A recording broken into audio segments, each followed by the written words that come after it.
What's up, you guys? So today I kind of want to talk about that Conor incident that happened over the weekend.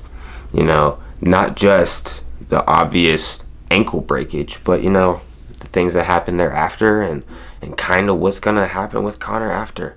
I don't know.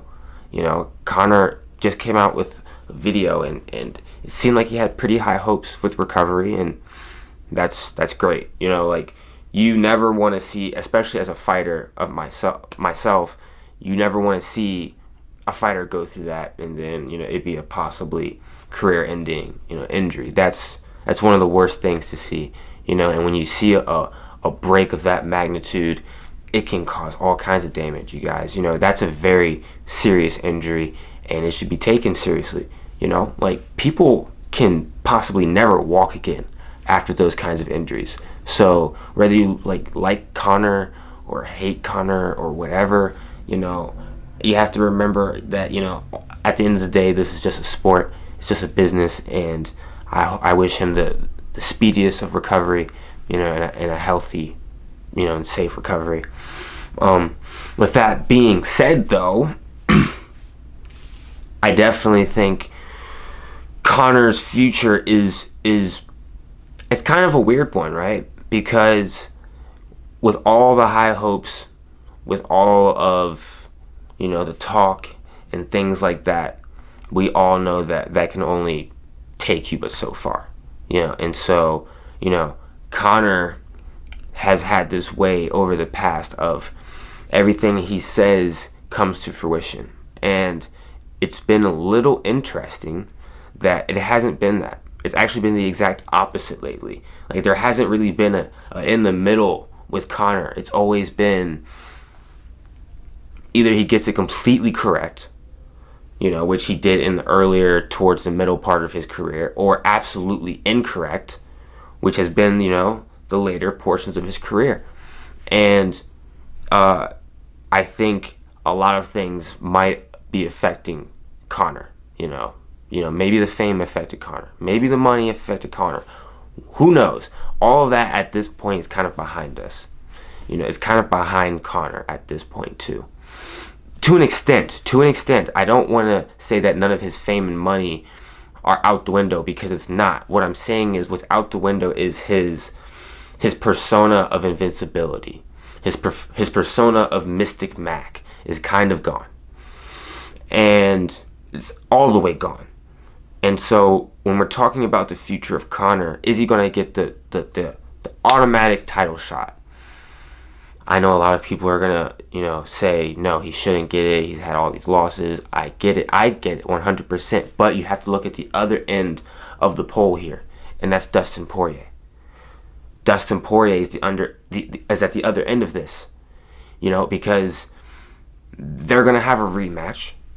And let's say Dustin, which is a very high chance, people, Dustin is going to get the title shot, and he's going to win the title. That's a pretty decent chance. Dustin is game. We know that. Charles Oliveira is game too, and we can't count Charles Oliveira out. However, Dustin Poirier has been on fire lately.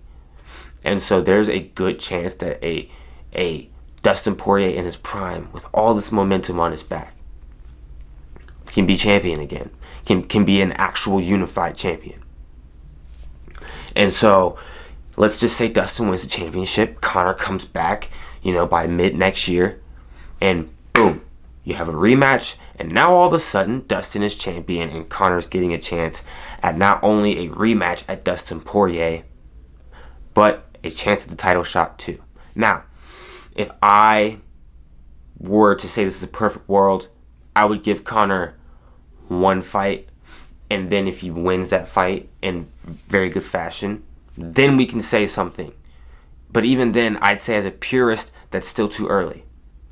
But we're gonna try to think about this from a smart business aspect, yes. And so some people might say just give him the automatic rematch, but I think you can milk it just a little bit depending on where Dustin is.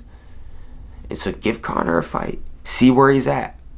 But I think if you give Conor Dustin right off the rip, once again, when he comes back, and let's just say Conor loses, then what? There's nothing you can do with Conor. You can't do anything. He's locked up because he's not going to fight Poirier again. I don't think he's going to want to fight at 145. I don't see him moving up to 170 and trying to fight any of them. He's not going to beat Usman. I'm just saying, you guys. And like I said, I don't think he wants to make that cut to 145. I don't even know if he's capable of it anymore. And so, Conor's in a tough spot. We'll see what happens when he comes back off his injury. But I think Conor is in danger of having, the end of the road in his career. He's at that point. Maybe. There's a good chance. But Conor has a lot of hands in other things. He has his hands in businesses and investments, and he doesn't have a completely empty hand. His hand's just not that great right now when it comes to fighting. But when it comes to the business world, I don't think he needs fighting anymore. And I think he knows that. And I think that's what helped Conor compete at the level that he did, is because fighting was all that he had. That's not the case anymore. Fighting is just a small fragment of the big pond, the big ocean of money that Conor has at the moment.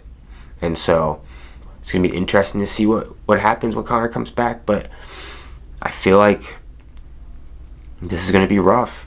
He's going to have to gain strength back. He's going to have to gain stability back. He's going to have to learn how to do a lot of things again. And I was saying this at the gym as well. The ankle takes a certain amount of time.